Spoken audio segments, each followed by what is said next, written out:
Richter സ്കെയിലിൽ 8.8 തീവ്രത രേഖപ്പെടുത്തിയ അതിശക്തമായ ഭൂചലനത്തിന് പിന്നാലെ അതിശക്തമായ സുനാമി മുന്നറിയിപ്പ്. 120 അടി പൊക്കത്തിൽ വരെ സുനാമി ഉണ്ടായേക്കാമെന്നുള്ള പ്രവചനമാണ് ഇപ്പോൾ പുറത്തു വന്നിരിക്കുന്നത്.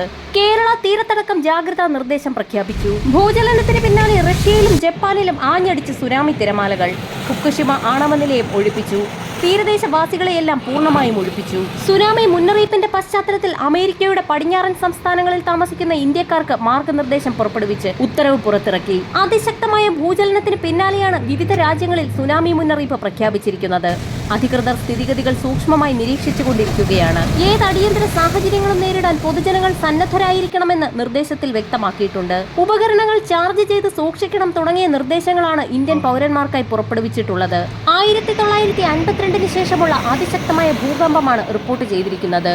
ജപ്പാൻ തീരത്തെ തുറമുഖങ്ങൾക്ക് സാരമായ കേടുപാടുകൾ ഉണ്ടായത് കൂടാതെ നിരവധി തിമിംഗലങ്ങളും തീരത്തടിയാൻ സുനാമി തിരകൾ കാരണമായിട്ടുണ്ട്. ഭൂകമ്പത്തിന് പിന്നാലെ യുഎസിലെ വിവിധ ഭാഗങ്ങളിൽ മുന്നറിയിപ്പ് പ്രഖ്യാപിച്ചു.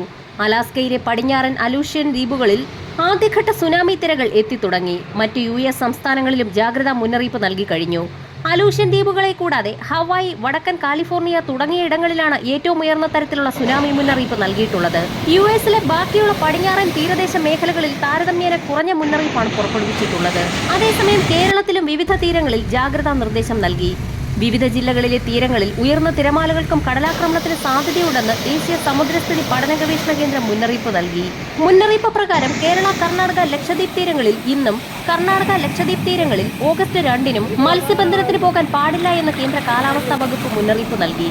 ഇന്ന് രാത്രി കേരള, കർണാടക, ലക്ഷദ്വീപ് തീരങ്ങളിൽ മണിക്കൂറിൽ 65 കിലോമീറ്റർ വരെ വേഗതയിൽ അതിശക്തമായ കാറ്റിനും മോശം കാലാവസ്ഥയ്ക്കും സാധ്യതയുള്ളതിനാൽ മത്സ്യത്തൊഴിലാളികളും തീരദേശവാസികളും അതീവ ജാഗ്രത പുലർത്തണമെന്ന് ഇൻകോയിസ് മുന്നറിയിപ്പ് നൽകി.